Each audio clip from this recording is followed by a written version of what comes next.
तिरुपती बालाजी. भगवान विष्णूंच्या या अवताराची कथा एक अद्भुत लीला आहे. भगवान श्रीनिवास आणि देवी लक्ष्मी यांचा हा विलक्षण प्रवास जाणून घेण्यासाठी तयार आहात का? कसे घडले भगवान विष्णूचे पृथ्वीवरील आगमन? कसे झाले पद्मावतीशी विवाह? आणि का घेतले त्यांनी कुबेरकडून कर्ज? चला जाणून घेऊया या अद्भुत रहस्याची कथा. या भक्तिरसपूर्ण कथेसाठी कृपा सिंधू स्वामी समर्थ चॅनेलला सबस्क्राईब करा, लाईक करा आणि शेअर करा. चला सुरू करूया ही दिव्य कथा. एका दिवशी नारद मुनींनी देवी लक्ष्मीला एक प्रश्न विचारला. माते, आपले प्रेम आणि भक्ती आपल्या पतीवर किती खोल आहे? देवी लक्ष्मीने हसून उत्तर दिले, भगवान विष्णू हेच माझे सर्वस्व आहेत. हे ऐकून नारद मुनींनी भगवान विष्णूंना सांगितले, प्रभू, देवी लक्ष्मीची खरी परीक्षा घ्यावी. भगवान विष्णूंनी एका लीलेत लक्ष्मी मातेला पृथ्वीवर पाठवले, जिथे त्या राजा अकासराजाच्या घरी कन्या पद्मावती म्हणून जन्माला आल्या.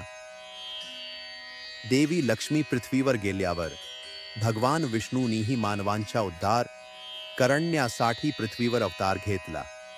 ते व्यंकटगिरी पर्वतावर श्रीनिवास या रूपात आले आणि ध्यानधारणा करू लागले.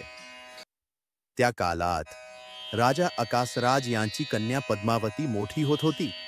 एका दिवशी ती जंगलात फिरायला गेली असता तिथे तिची श्रीनिवासांशी भेट झाली. त्या दोघांमध्ये पहिल्या भेटीतच एक अनोखी ओढ निर्माण झाली. जणू काही जुने जन्मजन्मांतराचे नाते पुन्हा जुलत होते. श्रीनिवास आणि पद्मावती यांचे प्रेम दिवसेंदिवस वाढत होते. अखेर श्रीनिवासांनी राजा अकासराजाकडे विवाहासाठी प्रस्ताव पाठवला. मात्र राजाला संशय आला. श्रीनिवास एक तपस्वी आहेत, ते माझ्या कन्येसाठी योग्य आहेत का? राजाने विवाहासाठी एक अट ठेवली, जर तुम्ही माझ्या कन्येशी विवाह करू इच्छिता तर तुम्हाला मोठा धनसंपत्तीचा प्रबंध करावा लागेल.